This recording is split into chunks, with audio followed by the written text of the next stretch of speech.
Happy New Year, everybody. This is the Paranormal Pete Show. I'm your host, Pete Orbea. It's January 4th. We're finally in 2022. I don't know if that's a good thing or a bad thing yet, but hopefully it's a good thing for you.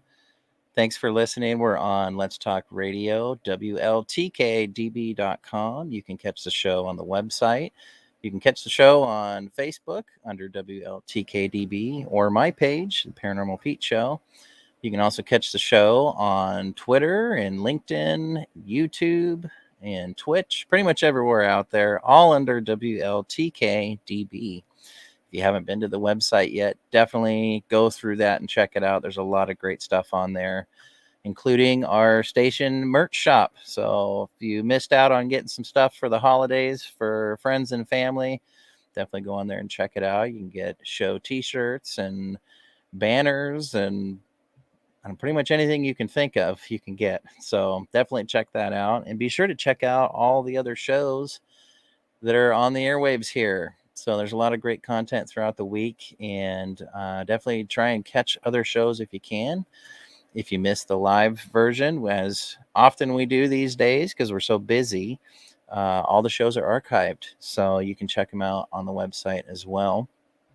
And man, I'm happy for it's the new year and the holiday season. Hope it was nice for everybody. It's pretty low key for me, and hope it was for you, or chaotic in a good way, depending on how many kids you have, I guess. But hopefully everyone had a great holiday season and had a moment to stop and take in everything around you. And like we always talk about in the end of the show, be present, and hopefully you were in the moment and really enjoyed it. And wherever you're listening from out there, go ahead and say hi. And if throughout the show, if you have questions, go ahead and jump on the station chat on the website, or wherever you're watching the stream from, you can comment and I'll see that. And if you have questions, fire away. We'll hopefully have an answer for you. We'll do our best. I want to give big station props to Todd Bates, host of Haunted Voices, station manager, and also my producer, Michael Beers. So they're always a huge help to the show. And Linda Myers, hi. Thanks for watching. Linda's a great friend of the show. And so a couple things coming up that I think are going to be really, really cool. You definitely need to check out is the Oregon Ghost Conference is coming up in Seaside, Oregon. And it's just a cool venue, cool place to have it. It's an old place and with some cool history. So, that's what I like. So OregonGhostConference.com, check that out. That's coming up March 25th through 27th.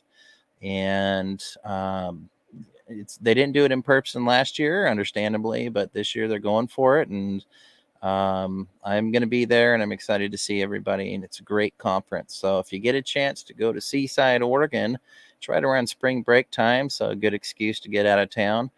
And so that's March 25th through the 27th, and that's OregonGhostConference.com. And I've got a fun thing going on this week. Recently, and on Halloween, I was on Coast to Coast with host Connie Willis. And I'm going to be doing a Creepy Hotspots show with her this week. It's Blue Rock Talk. And ConnieWillis.com is where you want to go. And it's a subscription service, but we're going to be doing an investigation at the Walker Ames house. Of course, where else would we do it? In Port Gamble.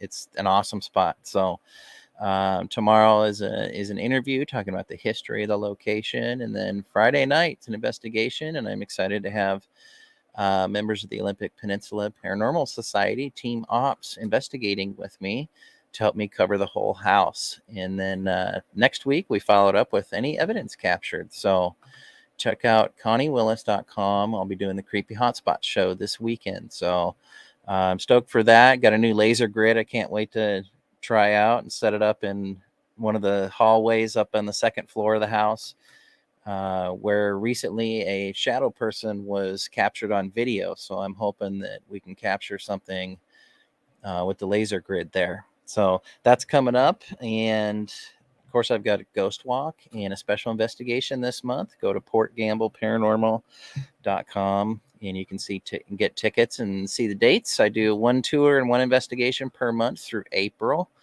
And then we kind of take the summer off for team investigations. So if you're interested in going on a guided tour through historic Port Gamble and hearing about all the stories and maybe experience something yourself, go to portgambleparanormal.com. Well, enough about me. I'm starting the new year off awesome, I think, here with my guest tonight. The pleasure of being on his show, the Paranormal Perception Show. And that's paranormalperception.show. Go check it out. He's going to be launching a new season this Friday. And I just enjoyed our conversation so much. I was like, you got to come on my show. You got some great points of view. And so I'm really excited to start the new year off with Henry San Miguel. And bring him in here. Hey, Henry. Hey, Pete. How you doing? Happy New Year. Good. Happy New Year. So Henry's been speaking into a microphone professionally for over 30 years, which kudos to you, man. But your paranormal experience started when you were at age 4, and you know you feel like you're sensitive to things in the areas, but you don't claim you're psychic.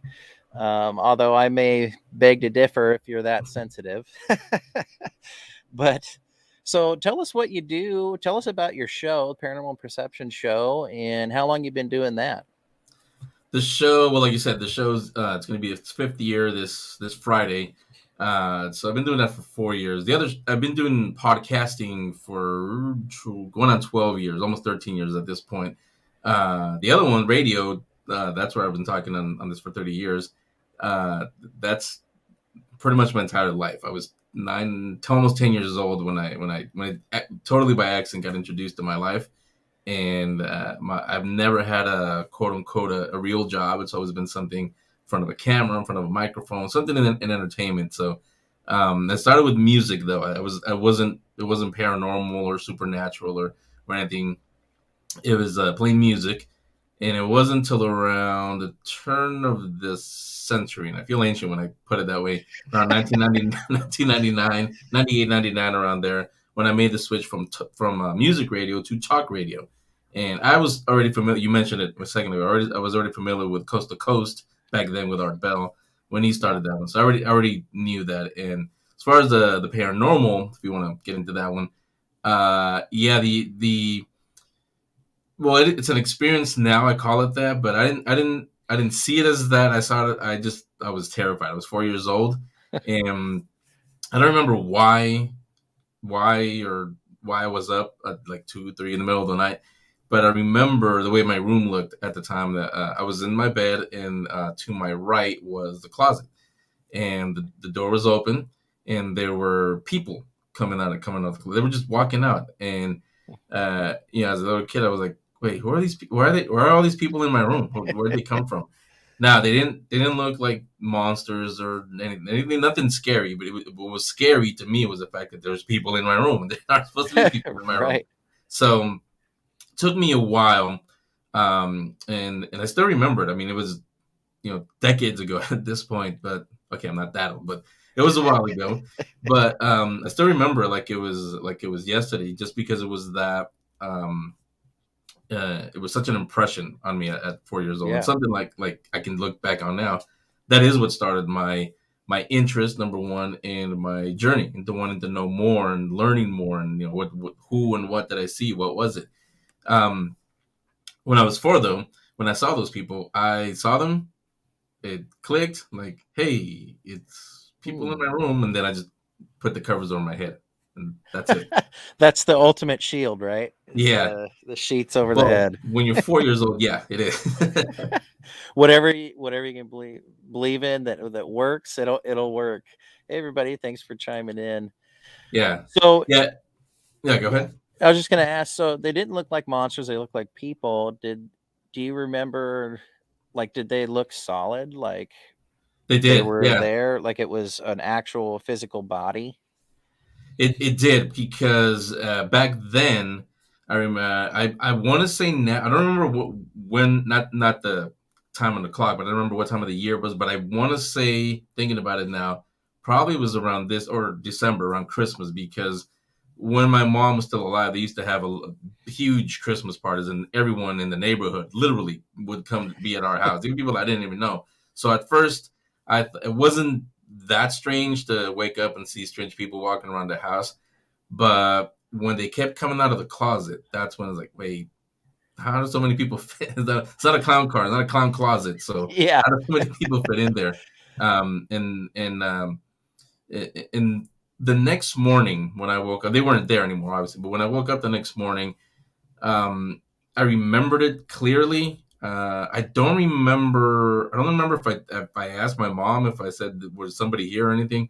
But I do remember that from that point till right now, I've always wanted to know why. I've always wanted to know who were they, why were they there, and actually I did find. We'll probably get into that as we go along.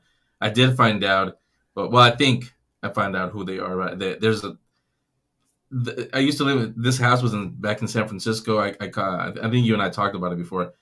I call it the haunted mansion, literally, because before we sold it a few years ago, I found an actual psychic medium. She went there and who Doug Carnahan, he's no longer with us, but he used to be our paranormal consultant on the show. He was also there, and he captured some voices on an EVP. But the psychic, she, after all those years living there, that house just felt weird. Like I said, it was a haunted mansion, and not just me, everyone that went, even people that had never been, they went one time to visit our house for whatever reason. They always said, we would sit in the kitchen. They would suddenly, what? I thought I saw a shadow. Everybody saw shadows. They heard people walking down the hall. My entire life, I heard things, people, footsteps. I thought I Wow. saw shadow animals. Definitely saw shadow people. My wife, because she lived there with me for a little bit. She has some really terrifying stories. I wasn't there. I was at a radio station at the time, but I remember every phone in the station was ringing because she was trying to call me because apparently what happened, something touched her. Oh, Um, geez.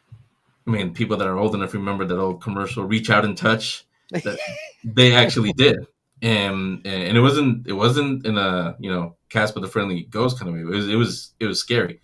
Yeah. She experienced sleep paralysis, and she felt like something poking her, and then she started praying, and the only way she can describe it is remember the sound from the Lord of the Rings movies, the ring wraiths when they Yeah. run away. She said it sounded like that, and it was like it was getting pulled out. So Whoa. she's she's also really sensitive, and that's why I say I know I'm not. I don't think I'm psychic, not to like to your level or Patty Negri, who's been on the show many times. She's a friend. She always tells me, I think you are. You think you're. And other psychics that I know, they tell me I am, and some of them. I don't know how you are. Some of them believe that all of us are psychic, but life gets in the way, and that kind of closes it off after a while. Um, Yeah. but I yeah, go ahead. I was just say I'm kind of that belief, but I think it's what you do with it. I think we all start out that way. Yeah, In a way, and I definitely feel kids are much more perceptive to what's going on around us. They're not so distracted by the things that we are. So in a way, yeah, I kind of think everybody is, but it's what do you do with it? How do you recognize it? And how do you move forward with it? But go ahead, keep going. no, I agree with you because while you were saying that, I actually thought about my daughter when she was younger. She used to say that she saw she said she saw Jesus one time because my mom had a picture of I guess the picture everybody has of Jesus. Yeah. And she said, but my daughter said, but he came out of the picture and he was talking to me. And then she said there was another little boy that would come in. My son used to say that also. And I remember one time um, we were changing my daughter. She was months old. My son was in their room, and he was just playing. But I heard him talk, and I heard my wife and I both heard a little voice answer. And I went in there and I said, "Who are you talking to?" And he said, "Oh, little boy." And I said, "Where is he?" He just went out the window. He comes in all the time to play with me. And So and matter of fact. yeah, but the funny thing is that's not the first time I heard that. I'd heard that from my nieces long before I was even married or had kids. they had said the same thing, that the little boy comes in through the window to play with it. The little boy comes in. So Wow. it's if I am psychic, like you say, then like true psychics, it does go, through generations, because apparently my daughter is very sensitive also to it.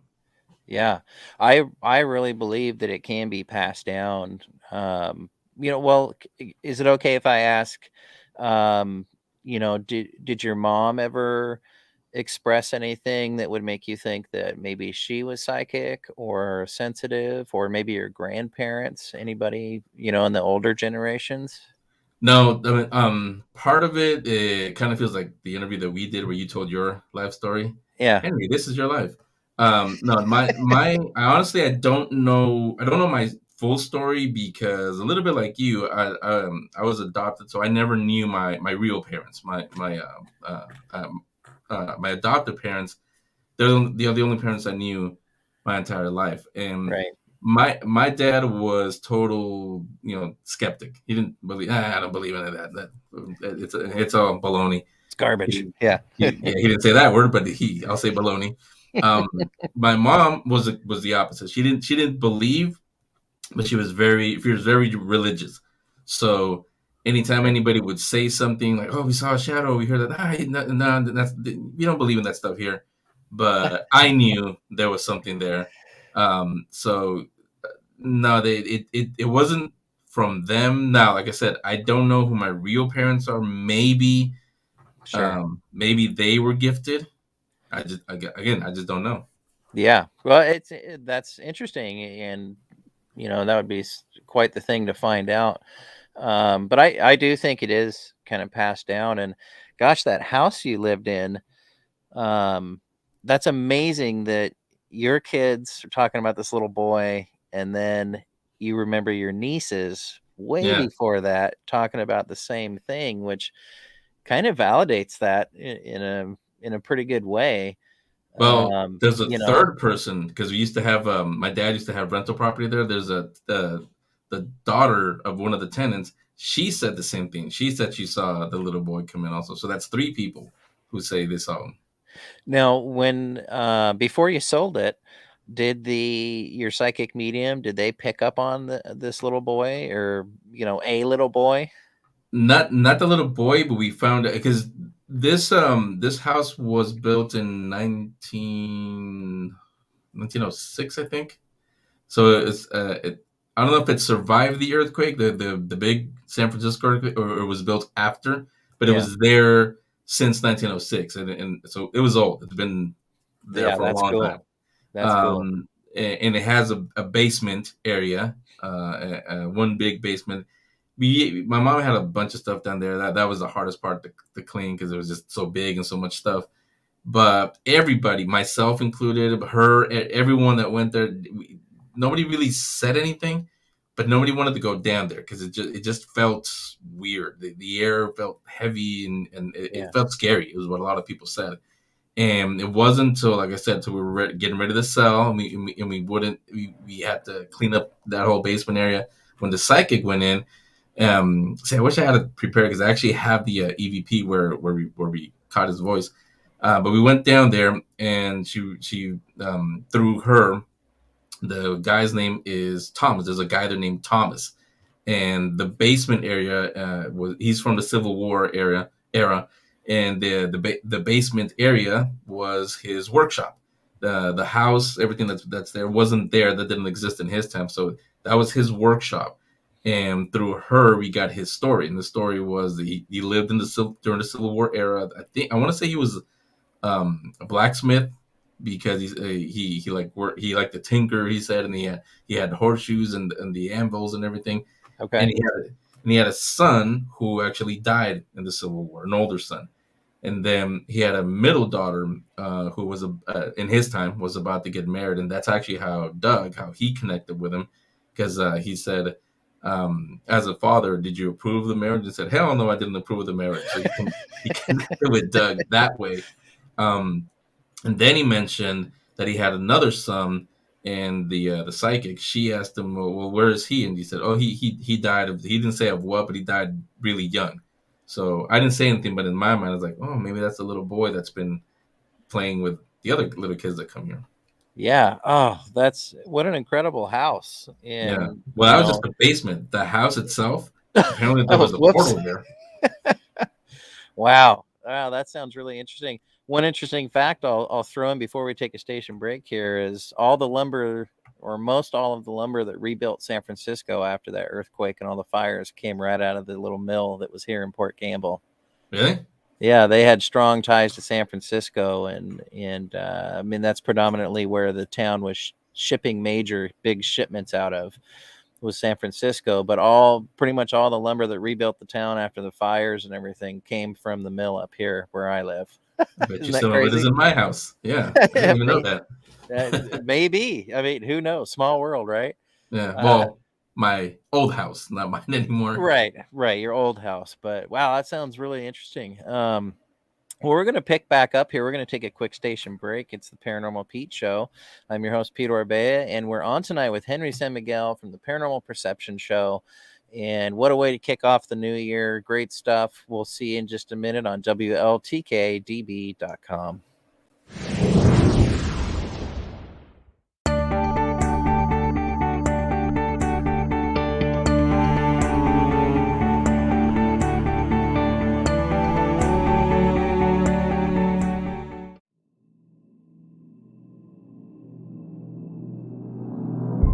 Meet Nicole Strickland, one of the leading San Diego paranormal researchers. Nicole offers a gentle and humble approach to working with spirit energies. Being the founder of the San Diego Paranormal Research Society, Nicole is no stranger to the unknown. Due to Nicole's vast knowledge of the paranormal, she is widely sought after for speaking engagements on topics like Children of the Paranormal, Paranormal Investigation 101 and 102, History of Spiritualism, and more.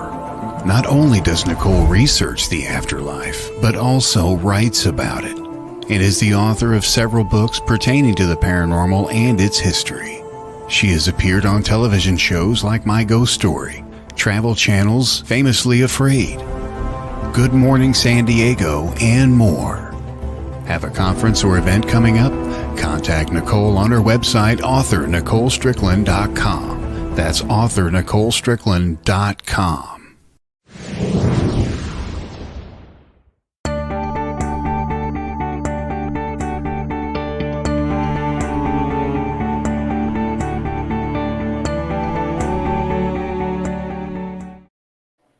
All right, welcome back to the Paranormal Pete Show. It's episode 48 with special guest Henry San Miguel.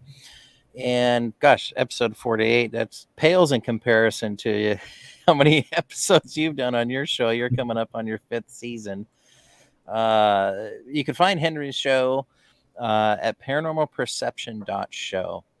And I'll put that up on my page. Again, I think I've got it on there, but I'll put it on there again. Everyone go check it out. And so before the break, we were kind of talking about this haunted mansion that Henry grew up in, had some wild experiences. And, I was talking about validating, the claims, with the little boy. And my good friend Michael White says more corroborates the claim than validates. And so I'll say that because that sounds about right. Thanks, Michael. And he's been on the show, but have you found in other places you've lived, because that's a pretty cool historical location in general, San Francisco, and you had a house that was built in 1906. How about any other places you've lived? Have you experienced anything similar or anything close to what you were experiencing at that house? Not to that level, but honestly, not being funny or anything here. Everywhere I go, I feel something. The only one I'm in Southern California now. When we moved to this house, that's how I know. All of us knew this house is clean. We can say that again without being psychically gifted because it just feels different after years in literally a haunted mansion. I mean, the atmosphere just feels different. You can feel it when you walk in the house. But I mean, a lot of them were at radio stations because, like I said, I worked in radio a lot, so a lot of radio stations. And in my early years, I used to do the graveyard shift, the overnight shifts, when I was literally the only one in the building. And I think one that stands out to me the most is also in San Francisco, was at a station that I was at. Those of you, if anybody's in San Francisco, at KBLX, it's still around. We had, like most stations today, we had, I think, 4 or 5 stations on the same floor, but I was the one babysitting all the stations, really. But I was the only one actually working the console and playing the music.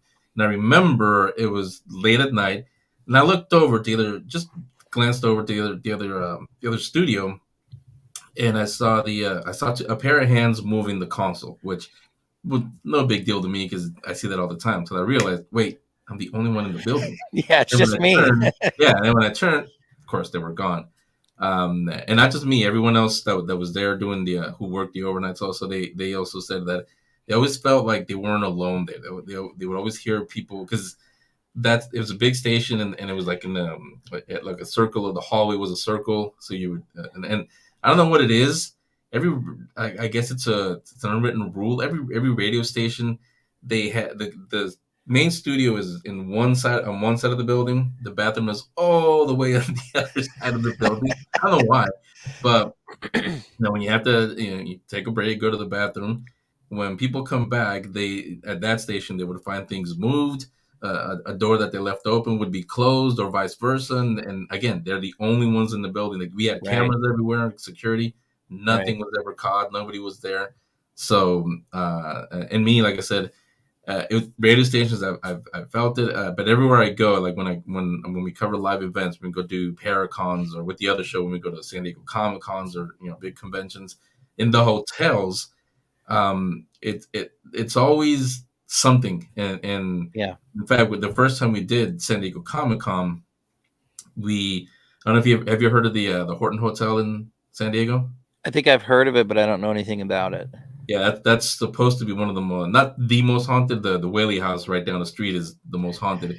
Right. That one's very haunted, and I didn't even know that. And they just happened that night. We got in late, and they gave us the most haunted room in the hotel. Right. I think my wife was with me, and she didn't. The moment the guy told us when we checked in, she didn't want to stay there. I didn't care, because I've dealt with it my whole life. So I was like, I'm just tired. I just want to go to sleep. But we changed the room. Then in the morning, we actually walked over there, and kind of like our house, the air felt different when you walk in that hallway. So, but yeah, I feel. That's why I was saying. That's why I say that I'm sensitive to it. I can't speak to them like you can. I can't see them, but I'm definitely sensitive. And being like you, I grew. You mentioned when you were on my show, you grew up in a very sci-fi. I grew up in that's why I do a show, not this one, but the other one called the Geek Speak Show. I talk about geek culture. I grew up reading comic books and sci-fi, and I think that experience that we talked about when I was 4. I think that's what led me to be the weird kid in school, because everybody was reading Sports Illustrated or whatever they were reading. I was reading Marvel Comics and reading. In fact, I have one here. It's called Mysteries of the Unexplained, one of those Time Life books from way back then. Yeah. I was reading those, but that experience is actually what led me to want to know more, learn more. And when I say I'm sensitive, I describe it in a very geeky way. I'll say it's like the spider sense for Spider-Man, where I say now when I walk into a location, especially when I don't know anything about it, I get this feeling. Sometimes it's like you get excited because you're about to see someone that you haven't seen in a while. So when I get that feeling, I know that something's there, and it's something good or something friendly, at least I'll say. Okay. But then when I do get the feeling of dread, where I have a bad feeling. I don't want to be here. It gives me bad vibes. So Doug, rest in peace, he used to say, his saying was, "When in doubt, get the hell out." So I remember that. So anytime I get that feeling, I get the hell out. I don't stick around. And great advice. Yeah, most times it turns out I'm right. That feeling is right. There's something dark there. I'm not one of those that says, everything is demonic. Everything is demonic. Yeah. They're there, I think I told you off the air when you did my show last year. One of the best things that happened to me was meeting the Native American paranormal team, and I learned so much from them that I thought I knew things. I had no idea. I mean, when everything that these guys taught me, I don't know everything, but I know a lot more than I did before having met them. That's So, cool. with everything that they've shown me and told me, coupled with my spider sense, I guess we will call it. Yeah. Now, and with what Doug used to tell me, when in doubt, get the hell out. With that, now I when I get those feelings, I number one, because of the Native American team, I know not how to combat them, but how to keep them at bay, at least to the point where I can get out of there and nothing will follow me home or Right. stick with me. Is it kind of like a stand your ground sort of, stance? Yeah, a little bit. I mean, what they've told me, and I think they never said it. They might say it. I'll tease now. They're going to be on this Friday. They'll kick off season 5. Yeah. In fact, I should write it down. That's something I should ask them. But I think that they haven't told me that because they know I'm not as gifted as they are. They don't want me messing around with something that I may not know what I'm dealing That you with. shouldn't be messing with. Yeah. Yeah. Oh, that's so cool. And so they're going to be on your show kicking off season 5 this Friday. So Yeah. definitely everyone out there listening, check it out. Well, let me ask you this. I'm really curious with all of the experiences you've talked about in your Spidey sense. To me, Maybe we should call it something else. I don't want Marvel to come after us. think of something really cool. Yeah. Now who are all the cool kids now who are reading comics back then? They're cool now, right? Yeah. So I was way into Star Wars. That was my too. That was my jam. When you were saying, you get a bad feeling about something, made me think of Han Solo. When I started to got a say it, I bad was like, feeling. wait, that's a Star Wars reference, but I said it anyway. Yeah, you're safe to do that on this show. But so let me ask you this: when you get this feeling, have you ever tried journaling it? Have you ever tried just writing it down? Whenever you get this feeling, anything that you perceive, see, hear, you mentioned hearings, footsteps, that you can hear some things sometimes. Have you ever tried doing that for, like, if you're going to be going around, a location or going to a location, do you ever, try and write down what you feel? Because I think that's a really important step. Hi, Mary. Thanks for listening. No, I haven't, but now that you're saying that, I think it's a good idea. Yeah, I mean, I think you should, because now, given that might, by journaling stuff down, I'll say that might send you down a road. That might send you on, further your journey, or maybe it takes a different turn. So be sure that you want to do that, because it sounds like number one, you've already recognized these feelings. You've already recognized the difference between a good feeling and a bad feeling, right? Yeah. So to me, if you journaled, like when you go to a place, try and write down your instincts that you feel, that, when in doubt, get the hell out feeling, let's say you get that. Well, does the image of like this big domineering man appear in your mind? Even if it's just for a second, what is it? Do you see a name? Do you, that's like on a marquee in your mind? Do you see a name? Whatever it is, try and write down everything you can. And I'll bet you, Henry, you're going to find more and more that it's not just being sensitive, that you're actually picking up on things. And the easiest way to start that is by journaling. You've already done the first step of where you recognize that feeling. You recognize that you recognized. It's funny, Tim. Is there a positive way to use a Ouija board? Or what do you think, Henry? Yeah. This and actually, I've had guests talk about Ouija boards, and I'll say what you and I were talking about before we started this show. We were talking about, I think, social media or the internet or something. Yeah. But like technology, Ouija boards, I see it the same way. It's just a tool. It depends on how you use it. If you're going about it, kind of like tarot readers, people that read tarot cards.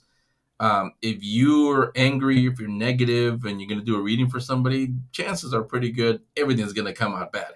But if you're a positive person, you're about the light, then when you do a reading for someone, you're going to get positivity. Same thing with a Ouija board.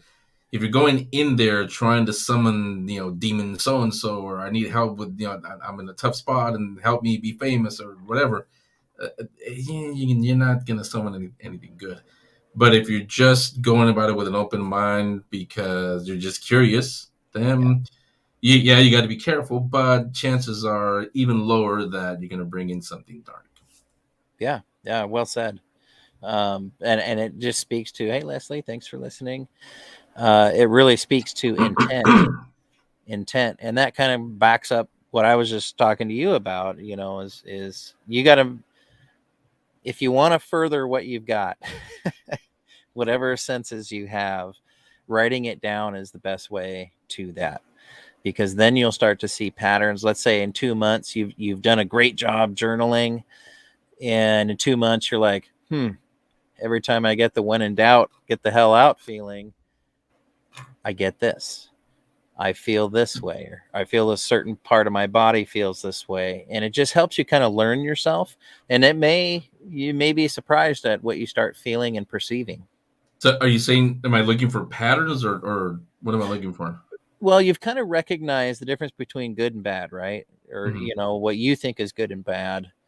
And so by writing it down, like I felt this in my right shoulder when I was in this place, and I felt this way, I felt it in my left shoulder, and it just as an example. And you might start to see, okay, every time it's sort of a positive kind of sense to whatever I'm feeling, it's my left side.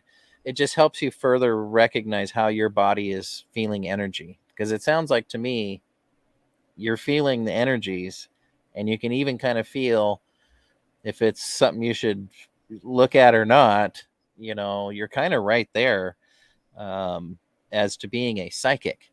Now, medium, a little different because you're communicating back and forth. Yeah. But I kind of feel like with what you've been experiencing and kind of how you've perceived things so far, if you just wrote it down, it might enlighten you in ways that you didn't know you could, and might help develop. Well, I'll say the reason why I say I'm not psychic, I've always said I'm not psychic. I think I'm more, I don't know I think it's clairsentient is what I am, because in what my career has been, being in entertainment, in media, there, as most people can guess, especially when you get to, the Hollywood and the big time, there are a lot of people that don't have the your best interest in mind, and Right. they're very, very good at hiding it. They lie to you basically, but that feeling, spider sense, I guess we'll call it, but that feeling has helped me a lot. Honestly, I mean, it helps me tell when somebody's lying, when they're trying to get one over on me. It's helped me a lot in my career. So. Like I said, I don't know if that's exactly what the Claire said. And Patty Nager, when she came out, she explained the Claire's to me, but there was a lot of them, so that I just forget them. So I think it's clairsentient. What I That's think empath. I have. Yeah, that's Yeah. more empath. You're the feeling, getting the feelings. That's more the empath side of things. And I mean, that's incredible. And I think it's great that despite you exhibiting this gift, which you don't think it is yet, but it is. I think it's pretty incredible that you're humble about it, and I think your approach is good about it, which means I think that you could do some real good. by using that gift out there because you're humble about it. I think that's pretty cool. We got about 20 minutes left here, and so I want to talk about even more stuff. So let's Yeah, I'd say we keep. could have done 2 hours, 3 hours if you want. I know. Well, we could talk football, except for my team. They suck this year. Sorry, Hawks. I still love you, but yeah, we could talk about Star Wars and all kinds of stuff. But Hey, I know that feeling. I used to live in Green Bay when they only won 4 games, and I still went to the games and cheered. So I know the feeling. well, bless you. No, I still love the team. I'm just joking. Hi, Michael. He's been a guest on the show. In fact, Henry, you should get Michael on your show. He's got a lot of great stuff to talk about. So, well, let me ask you this. So you're down in Orange County down there. Mm-hmm. What's is there a place you've gone a few times like to, either for a tour or like an investigation? Like what's a place that you like to go investigate or you wish you could go investigate and hang out in? Well, first, let me say Orange County, California, because there's an Orange County in Florida. I'm not in Florida. I'm in Southern California. Orange County. But the funny thing is, yeah, there's a lot of places in LA. Hey, Michael, in LA, here in Orange County. But I moved here about 2 weeks into December 2019. As we all know, the world shut down after that. So I haven't really had a chance to go anywhere. I know they're there, and I'm just waiting for the. I mean, it's kind of safe now. People are starting to finally go out again. In fact, some of the TV shows that we were going to produce with the multimedia company that I have, we're going to shoot at those places. But as far as like just investigating, I have not yet. So cool. I know they're there, but I can't say too much yet. Yeah. Oh, cool. Well, you've got a lot in front of you to look forward to then. Yeah. What's some places in San Francisco? I mean, Alcatraz is one place I want to go. Have you ever been there? Oh yeah. What do you think of that place? Okay, well, I should say, what spidey sense went off when you went there? There, because there's two Alcatrazes, I guess is the way to put it. There's the public, the one that they take the tours, where Sure. they take the tours. What am I trying to say? Where they take the public through the tour. Does that make sense? Yeah. But then there's another section where it's closed off to the public, and part of it is because they tell you because it's not safe. The reality is because those are the most haunted places. I know this because a friend and longtime guest of mine that's been on the show, on both shows actually, he wrote a book about Alcatraz, and so they gave him access to that, and he's got a lot of good friends in Alcatraz that are sheriffs, and they've allowed him to go there. So I knew that what you see on usually on television when it's a 49er game or in a movie, when you see the tower side, that's actually not open to the public. That side, that's the I think it's called the Captain's Galley or something. That's where supposedly there were a couple of murders there, and they're still around, and they're not very friendly. That's why they don't they're allow kind of people pissed there. off, right? Yeah, a little bit. Yeah, I would be too if I was in that situation, I suppose. Well, you've talked to so many different people in paranormal and supernatural beyond, that field. What's some of the, just in talking with all the guests over the years, what kind of shift have you noticed, let's say over the last 5 to 10 years, have you seen a shift in the paranormal field, or at least what people think about it? Yes. I've seen more of an acceptance, from the listening audience, the viewing audience, and when we go to para conferences, I see more of an acceptance from the people in the community, the researchers, the psychics, the mediums. Yeah. From them, I see not an acceptance, because obviously they always accepted it, but it's more, I don't even know what the word is, but it's more kind of like a sigh of relief. Kind of like now that San Diego Comic-Con and Star Wars and Marvel, they are what they are, kind of like us when before we had to hide our Star Wars t-shirts. Now it's like you said earlier, that's right, we rule the world. I'm kind of seeing that now where because it is, I do say, I don't know if you see it this way, it is very paranormal is very generational. The baby boomers, it's almost not impossible, but harder to convince them that there's something out there. Our generation, yeah, we're more open to it. The millennials, Gen Z, they're definitely open to it. So they love it, but same time they're also um, they're kids, and like a puppy, they get excited when company comes to the door. Oh, who is it? Who is it? Who is it? Kind of the same things, like, oh, there's this, and they can get a little too zealous Yeah. about the research sometimes. And I think we talked about it when you were on my show. But I have seen that. I will say also, I have noticed, for obvious reasons, the last couple of years, I've noticed that it's more spiritual, more wanting to really, not in a morbid way, but more a curiosity about death, about the air, because there's been so many people sick or close to dying and have died, unfortunately, because of COVID-19. So I have seen, like I said, for obvious reasons, that shift, but people are more again, not in the morbid way, but they're more curious. They're more like, well, I mean, if this thing's gonna get me, what's waiting for me? Is there something on the other side, or is it just that's it? There's nothing when I close my eyes for the last time. Yeah, very, very well put. I like there's more of a curiosity, more from a spiritual sense. Yeah, It seems to be. I've had other guests on that, kind of feel like there is, in a sense, a mass awakening. yeah. So that's why I Um, called it an awakening. yeah, to where it's going to be involving more than one generation, but it's led by the younger people for sure. Yeah. But it's the curiosity, and with the way the world's been the last couple of years, yeah, I think that's really, people are looking for answers, and where are they going to look, now? But with all the ghost shows and stuff like that on TV, Well, and I honestly, Pete, I see it kind of the same what 9/11 did, September 11th did for a lot of people back then.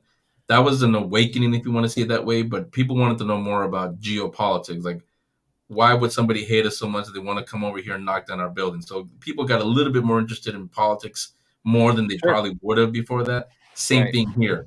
Um, we were yeah, spoiled for a while. Everybody was, and then suddenly our life was completely turned upside down, sideways, inside out, and we yeah, want to know why. So I think that has a lot to do with it, actually. yeah. No, I agree, and I hope it continues. Um, I've talked about before. I think all the TV shows are great for getting people interested, or keeping people interested in this field. But is there anything that you see, coming up, moving forward, that with the field in general? And I wanted to ask you this because you talk to so many different people and get a lot of different points of view and stuff. Is there anything that, like, you think is a pitfall? Is it, everyone saying demon, demon, demon everywhere? What's something that, like, you kind of feel like is a pitfall coming up in the paranormal field, or maybe it's already here? Yeah, I think it is already here, and something that actually you and I touched on when you came on my show, and that's the it is the younger generation, but there's still some older ones that do it also, and that's the social researchers, I'll call them, the ones on TikTok or YouTube, and they're not doing it the way you do, or the serious psychics, mediums, and those that are gifted. They're doing it for internet clout, as if that's really worth Right, anything. They're likes not, or follows, and yeah, they're yeah, not doing it because they genuinely feel a calling to help people with the gift. yeah, So it's kind of like we were saying, yeah, now we're more accepted, but it's like, the old saying, 2 steps forward, 12 steps back, when something like that comes up. And with the demon thing, that's been, or I mean, I don't want to lay it only on Zach, but he started with on Ghost Adventures, everything's demon. That kind of had a little bit to do with it, but people have taken it to the extreme where now they are on purpose calling to demons, or I don't believe in anything except this demon, this guy or that guy, and anybody that's dealt with them for real will tell you you don't want to mess with them. Yeah, and some on a previous show, on my 1-year anniversary show, I had a bunch of guys on, and it was, they were talking about poltergeist was the term back in like the 70s, is how people use demon now. Yeah. Anything that's negative. It was a poltergeist back then. Now it's a demon, or an evil entity or something. And I don't believe, I mean, at least in my conscious self, I don't believe I've ever come across anything like that. I've come across, I think, some people on the other side who were just crappy people, and they were just not nice. But I mean, what about you? Have you ever gotten like that? Now, I know you mentioned with the Native American team, I'm not saying that stuff's not out there. I just haven't experienced it, and I hope not to, honestly. But what are your take on it? Well, before that, I can tell you, I can tell you a few things. Not on the air. I'll tell you off the air. I should have told you, last time you were on my show. Something that I learned from them that I should actually share with you as somebody who is gifted. But I'll tell you that after we're done here. But wait, what did you ask me? Sorry. I just asking, like, have you experienced anything that you would say that somebody could legit say, okay, that's a non-human type spirit that is not nice? Okay. Yes.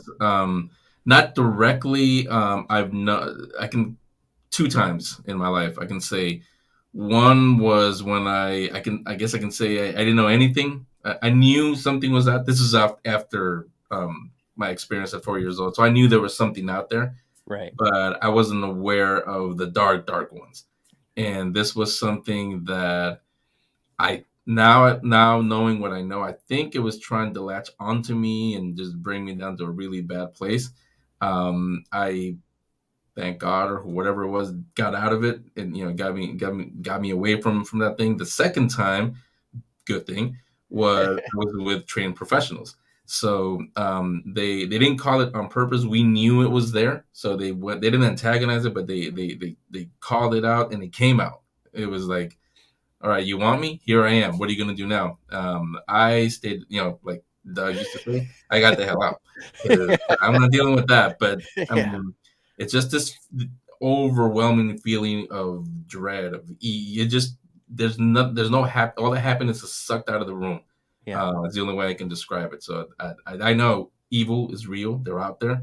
But I've only dealt with, experienced them, I'll say, not dealt with them directly twice in my life.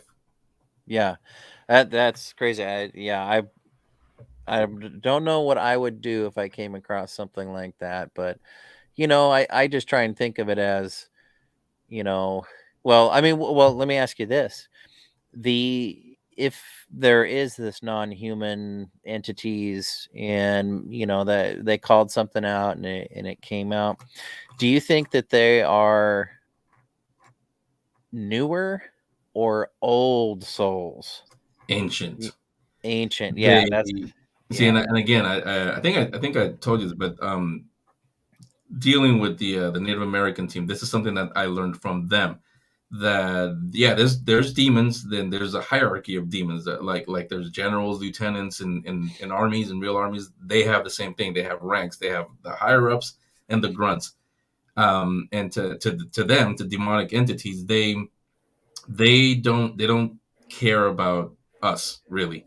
They don't care about religion, no matter what religion it is. No religion means anything to them. They've been around long before any of us were around. They're going to be around long after all of us are gone. Even the planet is gone. They're timeless. They're ancient. So to them, we're just honestly like playthings. And again, this goes back to what we said earlier, where I'm seeing this. One of the pitfalls is people on purpose calling demons to them to help them out, or I worship this demon, this is my god, or whatever.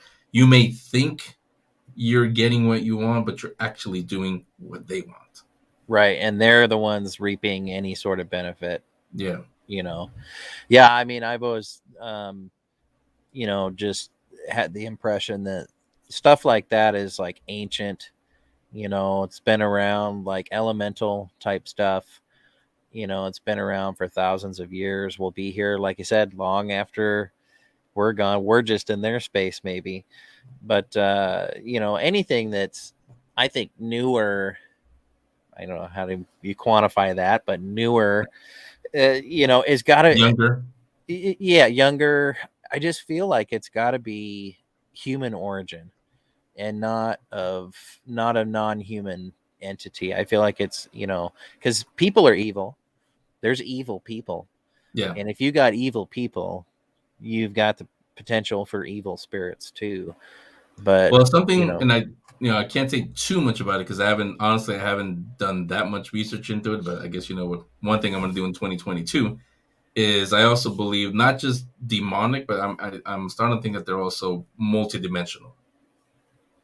Not just demonic. Well, it seems like some of mainstream science is at least, pointing in that direction, or that what we think, what you just said, being multidimensional, that's in some ways mainstream science is proving multiple dimensions, different realities, things like that. So maybe someday science and the weird ones like us will line up, hopefully. Yeah. But so we're running out of time here. So you're involved with the Orange County Paracon, and tell us a little bit about that, what it's about, where you guys hold it, and what you got coming up for 2022. If are you planning on doing it this year? Yeah, OC Paracon was actually supposed to happen last year, but again, not knowing if we can't gather or not, we just went virtual. So we did the virtual. It was actually, all the panels are up on the website on paranormalperception.show. There's a section that says OC Paracon, so you can see all the guests, all the panels. I have vowed, we're into 2022 now, that no matter what, we're gonna do it in person this year. I was gonna say come hell or high water, but after talking demons, I don't know if I should say that. Great point. So we're gonna do it no matter what. And actually, the hotel did get a hold of us last year, or I guess I can say last year now, around Christmas time, and so we do have the hotel reserved. So it is going to happen the first week, well, September 29th or 30th, I think, and then October 1st and 2nd, because that's my goal is to make it be an annual event, and it's always going to be the first weekend in October to get you ready for Halloween and kick off the spooky season. With OC Paracon, because when I moved here to Orange County, to Southern California, I looked around, and I was shocked, honestly, that while they have conventions, film festivals, rock, everything pretty much, you can find it here in LA or in Orange County. There are zero, not few, there's zero paranormal conferences. There's Midsummer Scream, there's horror film festivals, but nothing, not what you and I like the one you put on, not conferences that are strictly for and about the paranormal. So I said, why not? Let's do it. Yeah. So I decided to put it together, but like I said, COVID-19 had other plans, so we went virtual like most things did last year. But this year we're going to do it for sure. It's going to happen the first weekend in October. I'm not keeping the guest secret. It's because we don't have any. Nobody's been booked yet. It's only been 3-4 days in 2022. Come on, Henry. Come on. Yeah, I know. I haven't booked anybody yet, but keep watching. Go to the website. Everything will be on there when we start making the announcements soon. Oh, that's cool, and it's so surprising. There's literally nothing down there. Very surprising, and there's lots of great people researching and investigating down there, and gosh, having I just like conferences. I think that's cool place to meet other people, like-minded people, be able to share your experience and not have people give you the side eye like, yeah, you're crazy. I mean, I've told you before that's what I love about paranormal conferences. Most of the guests I know at this point because they've been on the shows and we're friends that way. But the attendees, the regular people that just go, because and I see it in their eyes, a lot of them, it's like you said, it's the, hey, I belong. These are my people. Nobody's looking at you weird. And in fact, you make lifelong friends because you have the same interests and you met them at a paranormal conference. Yeah, exactly. You can have life-changing experiences. Yeah. Well, I wish you the best of luck, and I'd like to have you on again as we get a little bit closer, to talk about the Paracon and what you get put together. Should be 2 hours next time. All right. But definitely, keep your eyes peeled on paranormalperception.show to everyone out there, and see what Henry comes up with. And I can't believe it's already an hour's gone by. Thanks again for having me on your show. I had a blast. It was such a fun conversation. That's what I love. And listeners, they email me. They love hearing you and meeting you. Oh, well, thank you. Yeah. I'm blushing sort of, but I'm so white that I can't really tell. No. But so check out Henry's show. He's debuting, kicking off season 5 this Friday.